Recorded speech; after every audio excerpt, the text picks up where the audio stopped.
Hello friends, मेरा नाम है कुलदीप सिंह। आप देख रहे हो मेरा YouTube channel world dream travel. दोस्तों, इस वक्त हैं मेरे साथ दिनेश कुमार जी। दिनेश कुमार जी, स्वागत है आपका मेरे इस वीडियो में। कैसे हो सर? बिल्कुल ठीक हूँ। दिनेश कुमार जी, आप रहने वाले कहाँ के हो और हम पहले कब कहाँ मिले? मैं दिल्ली का रहने वाला हूँ। मैं कभी आपसे मिला नहीं, बस एक बार आपके ग्रीन पार्क वाले ऑफिस में गया था, वहाँ आपके कजन से मिला था और यूट्यूब पे आपकी वीडियोस देखता हूँ, उसी पे कांटेक्ट किया था। तो फ्रेंड्स, दिनेश कुमार जी इस वक्त आप सर कहाँ पे हैं? मैं इस वक्त जीजू आइसलैंड साउथ कोरिया में हूँ। तो दिनेश कुमार जी, बात तकरीबन आप 2 महीने से कर रहे थे, लेकिन वही बात है भाई, इतनी पेमेंट ट्रांसफ़र करनी, विश्वास करना पॉसिबल नहीं होता है ना। और बिना देखे किसी इंसान को और आपने मेरे जितने भी वीडियोस मेरे सब्सक्राइबर्स देखे हैं या दिनेश कुमार जी ने देखे हैं, मैं मोस्टली इंडिया से बाहर ही रहता हूँ। आपने बीच में 2-3 बार मिलने की कोशिश की, लेकिन हमारी मुलाकात नहीं हो पाई किसी न किसी रीज़न से। या तो मैं आउट ऑफ कंट्री था और या फिर जब दिल्ली में एक दो बार आप मिलने आए, मैं हरियाणा आ जाता था, तो हम मिल नहीं पाए। तो फ्रेंड्स, दिनेश कुमार जी इस वक्त जीजू आइलैंड साउथ कोरिया पहुंच चुके हैं। दिनेश कुमार जी, आप अपना पासपोर्ट पे स्टैम्प दिखाएंगे और स्टिकर दिखाइए थोड़ा। हाँ जी, दिखाता हूँ। सब्सक्राइबर्स को विश्वास हो जाएगा। ये देखिए सर, और ये देखिए जीजू का, थोड़ा सा ऊपर कीजिए, स्टिकर लगा हुआ है और ये जीजू की स्टैंप लगी हुई है। तो फ्रेंड्स, हटा लीजिए दिनेश कुमार जी। दिनेश कुमार जी पढ़े लिखे एजुकेटेड बिजनेसमैन हैं और दिल्ली के रहने वाले हैं। और इनकी हम जो आज जिस टॉपिक पे बात करेंगे आज इस वीडियो में, आपने बहुत से वीडियो में देख लिया कि आपने कभी मुझे देखा, आपका ये काम हुआ, ये आप रोज़ सुनते आ रहे हो। आज हम जो डिस्कशन करेंगे, आप जीजू आइलैंड किस रूट से कैसे बजट में और बिना रिस्क के कैसे पहुंच सकते हो, और उसमें भी आपके पास पूरा कॉन्फिडेंस होना चाहिए। मैं तो जो करूँगा प्लान बनाऊँगा, लेकिन दिनेश कुमार जी ने वो कर दिखाया है जो अगर कोई आम इंसान होता तो शायद वो जीजू आइलैंड छोड़ो, वो चाइना तक भी नहीं पहुंच पाता। बिल्कुल सही बोल रहा हूँ दिनेश कुमार जी? बिल्कुल सही बोल रहे हो। तो दिनेश कुमार जी, आपका बहुत बहुत स्वागत है मेरे इस वीडियो में। अब आप एक्सप्लेन कीजिए कि जीजू में एंट्री लेना कितनी आसान है और कितनी मुश्किल है। एक बात मैं पहले आपको कहना चाहूँगा, आपकी बात स्टार्ट होने से पहले, मेरे दोस्तों, जिन लोगों की शादी नहीं हुई है ना, तो उनको ऐसा लगता है कि शादी बहुत मुश्किल है। तो जिनकी हो जाती है उनको लगता है कि आसान है। जिसने लड्डू खाया उसके लिए भी अच्छा, जिसको नहीं मिला वो कहता है यार ये कड़वा है। तो आपको जो एंट्री मिली चंद 10 सेकंड में मिली, और उससे पहले जो मुश्किलें आई आपको, हम उसके बारे में पूरा डिस्कस करेंगे। क्योंकि जिसको अंगूर मिल गए उसके लिए तो मीठे हैं, जिसके हाथ नहीं लगे वो कहते हैं कि खट्टे हैं। और आपको भी पता है कि जीजू आइलैंड की एंट्री बहुत ज़्यादा मुश्किल है। ये आज से नहीं है, 2012 से मैं ट्रैवल कर रहा हूँ, मैं तब से सुनता आ रहा हूँ। क्योंकि ये इंडियंस के लिए ऑन अराइवल है और लोग ट्राई करते रहते हैं और वो डिपोर्ट होते रहते हैं। चलो दिनेश कुमार जी, स्टार्ट करते हैं, ज़्यादा समय नहीं लेते। तो आप बताइए, फर्स्ट ऑफ ऑल मैंने आपको कैसे, कहाँ भेजा और क्या क्या आपका एक्सपीरियंस रहा? सबसे पहले आपने मेरे को सिंगापुर भेजा। सिंगापुर में इजीली एंट्री हो गई। अब सिंगापुर जब मुझे जीजू आइसलैंड जाना था, तो मेरी फ्लाइट का लेवर था शंघाई में। बिल्कुल। तो मैं स्प्रिंग एयरलाइंस के काउंटर पे गया, वहां मैंने दिखाया कि मेरा ये फ्लाइट का लेओवर है। तो वो कह रहे हैं कि आप लेकिन बिना वीजा के चाइना जा रहे हैं। तो उन्होंने अपने एक मैनेजर से बात की, तो वो उस मैनेजर ने फोन घुमाने शुरू किए। करीब आधा घंटा उन्होंने यहाँ से वहां फोन मिलाए, तो उन्होंने मेरे को अलाउ कर दिया। अब मैं अपना शंघाई पहुंच गया। शंघाई में जब मेरा इमिग्रेशन हुआ, इमिग्रेशन काउंटर पे कोई प्रॉब्लम नहीं हुई। उन्होंने मेरे को पासपोर्ट पे स्टिकर लगा के दे दिया, जिसमें मुझे 24 घंटे की एंट्री मिल गई। फिर जब मैं चेक इन के लिए गया, अपनी लेओवर फ्लाइट पकड़ने के लिए चेक इन काउंटर पे गया स्प्रिंग एयरलाइंस ने, वहां उन लोगों ने मुझे रोक लिया। वो कह रहे हैं आपको आगे नहीं जाने देंगे। मैंने जी क्यों नहीं जाने देंगे? कह रहे हैं वो लोग आपको अगर डिपोर्ट कर देंगे तो आपको वापस यहाँ आना पड़ेगा। मैंने जी मुझे डिपोर्ट क्यों करेंगे, मैं एक बिजनेसमैन हूँ, ये देखिए मेरा ये जीएसटी सर्टिफिकेट है, मैं अपना एक बिजनेस चला रहा हूँ, और अगर वो मुझे डिपोर्ट करेंगे तो मुझे इंडिया डिपोर्ट करेंगे, आपके पास डिपोर्ट क्यों करेंगे? और फिर आप मुझे तो मना करने वाले, मुझे जब इमिग्रेशन काउंटर ने यहाँ पे मुझे 24 घंटे की एंट्री दे दी है आगे जाने के लिए, तो आप मुझे आगे जाने के लिए अलाउ कीजिए, लेकिन वो मुझे मना करते रहे। करीब 2 घंटे तक उनकी और मेरी बहस होती रही वहां काउंटर पे। उनके मैनेजर भी आ गए, जो उनके सीनियर मैनेजर थे, उन्होंने भी मना कर दिया, लेकिन उन्होंने देख लिया कि ये बंदा अड़ा हुआ है, ये जाए बिना मानेगा नहीं। तो 2 घंटे के बाद बड़ी बहस करने के बाद उन्होंने मेरे को 3000 रुपए मेरे से चाइनीज करेंसी ली कि अगर उन्होंने आपको डिपोर्ट किया तो यहाँ से जो आपका इंडिया तक जाने का खर्चा होगा ये हम उसकी सिक्योरिटी के तौर पे रख रहे हैं। तो मैंने 3000 रुपए वहां पे काउंटर पे उनको जमा कराए, फिर उन्होंने मुझे अलाउ कर दिया। मैंने भागते भागते बस 5 मिनट रह गए थे फ्लाइट पकड़ने के, मैंने जैसे तैसे वहां से फ्लाइट पकड़ी। वहां से फ्लाइट पकड़ के मैं जीजू आइसलैंड आया। जीजू आइसलैंड में तो कोई सवाल ही नहीं किया उन्होंने, जैसा आपने बताया था कि पूरे पेपर उनके हाथ में पकड़ा दो। मैंने पूरे पेपर उनके हाथ में पकड़ा दिए। वहां काउंटर पे सारी लेडीज होती हैं, उन्होंने देखे पेपर अपना, उन्होंने स्टैंप लगा करके मुझे अलाउ कर दिया। तो कुल मिलाकर के मुझे जो प्रॉब्लम हुई सिर्फ शंघाई में हुई। उन्होंने साफ मना कर दिया कि इंडियंस को वहां से डिपोर्ट कर देते हैं, हम आपको नहीं जाने देंगे। मैंने भाई डिपोर्ट क्यों करेंगे, वीजा ऑन अराइवल है, वो क्यों डिपोर्ट करेंगे? और ये आप गैस कर रहे हो, अपने गैस करने के लिए आप एक बिजनेसमैन को वहां जाने से मना कर रहे हो। आपके पास 100 बिजनेसमैन आएंगे तो आप 100 लोगों को मना कर दोगे? तो यही बहस चलती रही। आखिरकार 2 घंटे बाद उन्होंने मुझे बड़ी मुश्किल से अलाउ किया है। मैं कैसे कैसे वहां से आया हूँ यहाँ पे मैं ही जानता हूँ, मेरा भगवान जानता है। आपका गला सूख गया था, आपने जैसा कि आपने मुझे 2:25 पे कॉल किया, मैंने आपका कॉल अटेंड किया रात के 2:25 को। तो आपका क्वेश्चन था कि ये मेरे को जाने नहीं दे रहे हैं, कह रहे हैं कि डिपोर्ट करेंगे। 3000 चाइनीज़ युआन का मेरे से एक फॉर्म भरवाया है। आप पढ़े लिखे थे, समझदार थे, कोई आपने उस टाइम को जांचा परखा और आपने उस फॉर्म पे साइन कर दिया, समझदारी से काम लिया। और एक बात मैं आपको ये बता दूं, मेरे जितने भी सब्सक्राइबर ये वीडियो देख रहे हैं, कि हर जगह पे हम लोगों को पूरी ज़िंदगी में कुछ ना कुछ सीखने को मिलता है। स्प्रिंग एयर को मैं ज़्यादा नहीं तो तकरीबन 10-15 बार यूज कर चुका हूँ। जैसा कि आपने देखा होगा, मैं चाइना, शंघाई, बीजिंग और अपना गंजाऊ जा चुका हूँ, तो टूर लेके जा चुका हूँ, काफ़ी लोगों को भेज चुका हूँ, तो मैंने ये फ़्लाइटें यूज की हुई हैं। लेकिन इसके अंदर के एक रूल होता है कि आपको एक स्मॉल बैग दिया जाता है, और वो आपने भी स्मॉल बैग भेजा था। मुझे लगा था कि वो बिल्कुल स्मॉल बैग है, लेकिन वो उसके भी पैसे भरवा लेते हैं, जो आपसे भी उन्होंने $35 लिए। जो वीडियो देख रहे हैं, अगर आप स्प्रिंग एयर को यूज कर रहे हो तो आपके पास में कैबिन बैग यूज होते हैं, बिल्कुल स्मॉल उसका होता है। थोड़ा सा भी अगर लार्ज होगा तो उसके वो चार्जेस ले लेंगे आपसे। सिंगापुर में भी लिए और शंघाई में भी लिए, दोनों जगह लिए। और दूसरी बात, एक्सपीरियंस अभी इनका दिनेश जी का बैड एक्सपीरियंस है कि स्प्रिंग एयर को यूज ना किया जाए जी। और अभी एक बात और बताता हूँ आपको, मैं दिनेश जी बोल रहे थे कि ये रूट सेफ़ है, सही है, मैं एंट्री कर पाऊँगा या नहीं कर पाऊँगा।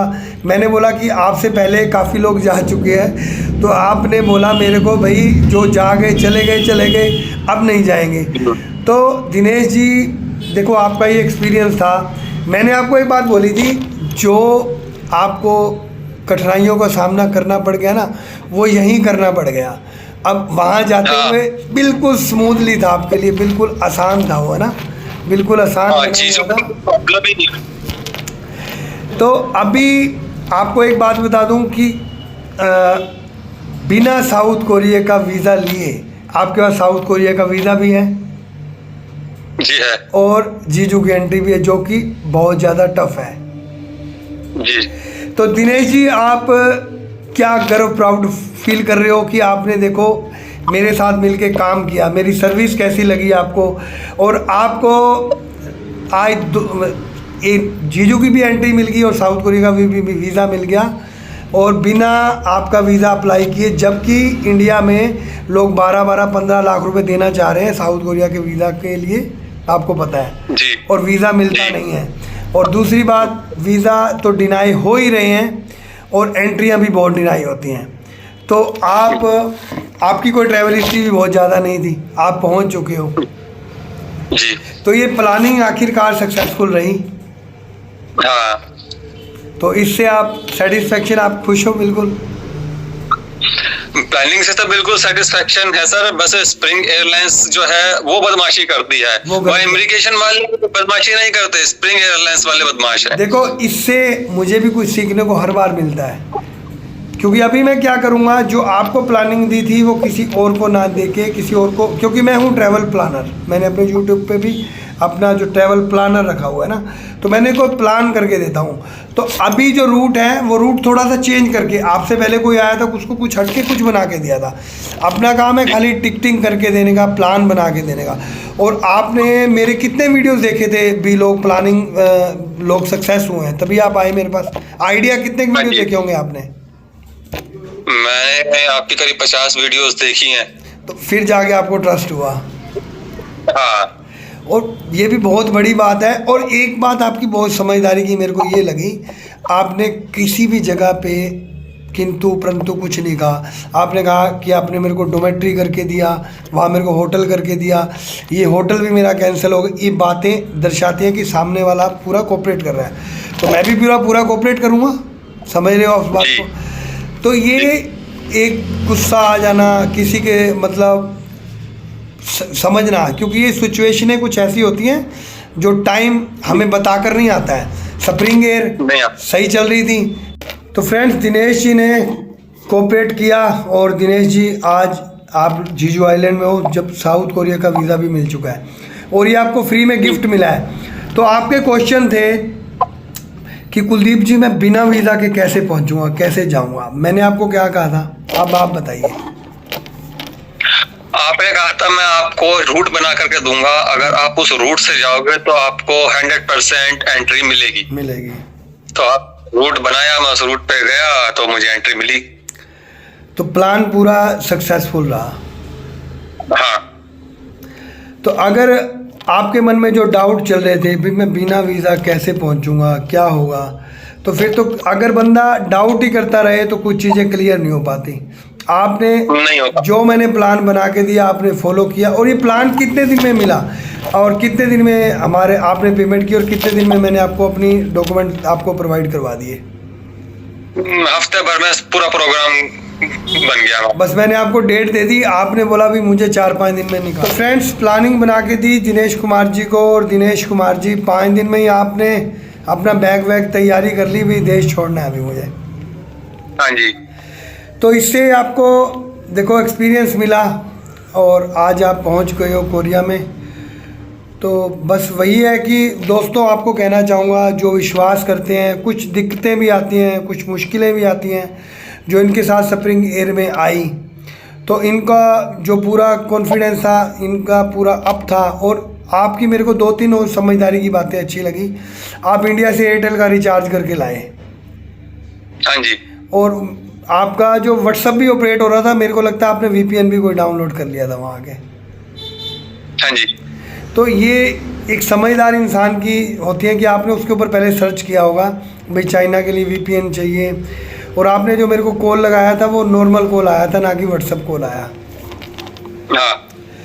तो दिनेश कुमार जी, समझदारी की बातें थी। आप पढ़े लिखे थे, आपने गूगल पे सर्च करके इनके ई काटा भी निकाल लिए और इनसे आपने बातचीत की, बहस की, आर्गूमेंट्स की और फाइनली आपको मिल गया। अगर कोई आपकी जगह पे कोई कम पढ़ा लिखा होता तो मेरे को लगता है कि मुश्किल हो जाती। बहुत मुश्किल था। तो फ्रेंड्स, मैं ये नहीं कहता कि मैं हर जगह बिल्कुल परफेक्ट हूँ या सही हूँ, लेकिन ऐसे ज़्यादा नहीं तो 70 से ज़्यादा वीडियो बन चुके हैं जो लोग अपनी फैमिलियों के, 50 तो आपने ही बता दिए होंगे वीडियो देखे हैं, जो अपनी फैमिली, किसी की वाइफ पहले आई, किसी का बच्चा और वाइफ आई, उसकी हस्बैंड आए। तो मैं हूँ एक सिर्फ ट्रैवल प्लानर, मैं बिल्कुल सच्चाई के साथ में काम करता हूँ। मैं बता देता हूँ ये मेरे सर्विस चार्ज हैं, मैं आपको प्लानिंग करके दूंगा, टिकट, होटल, वीज़ा, सब कुछ पूरी सर्विस मिलती है सर। वैसे बिना प्लान एकदम आप टिकट लेके तो नहीं आ सकते ना। नहीं नहीं सर, पूरा होटल बुकिंग सब कुछ मिलता है। आपको वीज़ा भी चाहिए, आगे का वीज़ा भी चाहिए, थर्ड कंट्री भी चाहिए, बैग भी होना चाहिए, फॉर्म कौन सा भरना है, कितनी देर का स्टे होगा, कौन सा हम लोग होटल करेंगे, आगे हम कौन सी कंट्री जाएंगे, पूरा प्लान चाहिए। जैसा कि आप मेरे को एक दो बार मिले थे, तब आपने मेरे को बोला आप मेरे को कोरिया की टिकट कर दोगे और कोरिया से मैं कनाडा जाऊँगा, कनाडा से मैं इंडिया आ जाऊँगा, ये तो मैं खुद भी कर लूँगा। तो मेरा क्या जवाब था आपको, भाई आप अगर समझदार हो तो कर लीजिए। हाँ जी। तो फिर उसके बाद में आपने मेरे को आई थिंक 1 महीना फ़ोन नहीं किया। हाँ, 1 महीना फ़ोन नहीं किया। तो फिर एकदम से आपके फिर दिमाग में आई बंदा काम कर रहा है, बंदे पहुंचा रहा है, तो जी विश्वास किया जाए। जी। तो आपने विश्वास किया, आप पहुंच गए। हाँ जी सर। और आज तारीख है 21 फरवरी 2025, आज आप पहुंच। हाँ जी सर। और कल 20 फरवरी को भी मैंने आपको एक वीडियो सेंड किया था, एक ऑटो रिक्शा वाले को ताइवान का वीज़ा लेके दे दिया। हाँ जी हाँ जी। तो ब्रदर, जो मेरे सब्सक्राइबर वीडियो देख रहे हैं, जो विश्वास करते हैं उनके काम मैं कर देता हूँ। मैं रहता ही मोस्टली बाहर हूँ, मैं तो ये कहता ही नहीं हूँ। लोग कहते हैं हम दिल्ली हैं, आएंगे मिलने आएंगे, हम फतेहाबाद आ नहीं सकते। भाई मिलो ना मिलो, जिसने ठगी करनी है वो तो आपके ऑफिस में बुला के भी कर लेगा, और जिसने काम करना है वो बाहर बैठ के भी कर देगा। और जिसका जीता जागता एग्जाम्पल दिनेश कुमार जी हैं, इससे पहले बहुत वीडियो बने हुए हैं। अच्छा दिनेश कुमार जी, हम इस वीडियो को इसको समाप्त करते हैं। थोड़ा सा आप अपना होटल का रूम दिखा दीजिए, थोड़ा सा बाहर का नज़ारा दिखा दीजिए। रात हो चुकी है, रात के 11:50 हो रहे हैं, तो बाहर तो अंधेरा हो रहा है, कुछ दिखेगा नहीं। थोड़ी सी झलक दिखा दो, लोगों को लगना तो चाहिए। ये आपका होटल है? ये मेरा रखा है कि मेरा होटल है, ये मेरा कपड़े रखे हैं, ये अपने होटल रूम बुक करके दिया है मुझे। मैंने कहा था आपको, देखो एक जगह में आपने कोऑपरेट किया। इस वक्त -1 डिग्री टेम्परेचर हो गया सर। फिर भी ठीक है, जब भी मैं कोरिया से आया हूँ तो -18 था। जब मैं इंडिया आया हूँ उस टाइम -18 बर्फ गिर रही थी। अच्छा, अभी भी बहुत ठंड है, अभी भी पहाड़ों पे बर्फ जमी हुई है। बिल्कुल बिल्कुल। तो फाइनली बात वही है कि देखो दिनेश कुमार जी ने ट्रस्ट किया, और इनको और पूरे डॉक्यूमेंट्स मैंने इनके इस रूट को बनाने के लिए, ऐसा नहीं है कि आपने सीधा प्लान किया, टिकट किया और पहुंच गए। आपके पास में थर्ड कंट्री का वीज़ा होना चाहिए, बैग होना चाहिए, फॉर्म कौन सा फिल करना है, किस मौके पे क्या एडवाइस चाहिए। अब आपका 2:30 बजे फ़ोन आया, तो आप उस टाइम पे एकदम से आपको कुछ समझ में नहीं आ रहा था। तो मैंने आपको सिर्फ एक छोटी सी बात बताई, भाई आप बोल दो भाई मैं इंडिया चला जाऊँगा अगर मेरे को डिपोर्ट करेंगे। वही बात आपने पकड़ ली। उसके बाद में 2.5 घंटे तक आपका फ़ोन नहीं आया। फाइनली खुशी तब हुई जब आपने का फ़ोन आया कि मैं फ़्लाइट में बैठ गया हूँ। हाँ जी। तो देखो मेरे व्यूवर्स, मेरे सब्सक्राइबर्स, मेरे फ्रेंड, जो लोग विश्वास करते हैं फाइनली वो पहुंच जाते हैं। तो ज़्यादा टाइम ना लेते हुए इस वीडियो को समाप्त करते हैं। दिनेश कुमार जी, अगेन एक बार कॉन्ग्रेचुलेशंस। तो आप साउथ कोरिया विदाउट वीज़ा पहुंच चुके हो। लास्ट में एक बात और बता दूंगा, आपका कनाडा का वीज़ा यूज नहीं हुआ। हाँ जी, नहीं हुआ। और कनाडा का वीज़ा आपको पता है, इंडिया से जब हम लोग चढ़ रहे हैं तो कनाडा का वीज़ा को रिवोक कर देते हैं। बंदे का 10 साल का वीज़ा ख़त्म कर देते हैं। बंदा चढ़ने से ही डरता है, आपको पता ही है, दिल्ली से चढ़ने से ही डरता है। तो आपका बिना कनाडा का वीज़ा यूज हुए आज मैंने आपको साउथ कोरिया में एंट्री करवा दी है। हाँ जी सर, बिल्कुल सही बात है। तो मेरे जो वीडियो को सब्सक्राइबर देख रहे हैं वो विश्वास कर सकते हैं? बिल्कुल कर सकते हैं सर। देखो मैं जीता जागता सबूत हूँ। आप पहुंच गए हो तो भाई और भी पहुंच सकते हैं। तो मेरे फ्रेंड्स, जो भी एयरपोर्ट पे जाने से डर रहे हो भाई, प्लानिंग करके दे दूंगा आपको। हर किसी की अलग अलग प्लानिंग होती है। आप लोग बिना कनाडा का वीज़ा यूज किए भी मैं आपको साउथ कोरिया में एंट्री करवा दूंगा। Okay Dinesh ji, bye. Okay sir. Okay friends, bye bye. मिलते हैं किसी नेक्स्ट वीडियो में।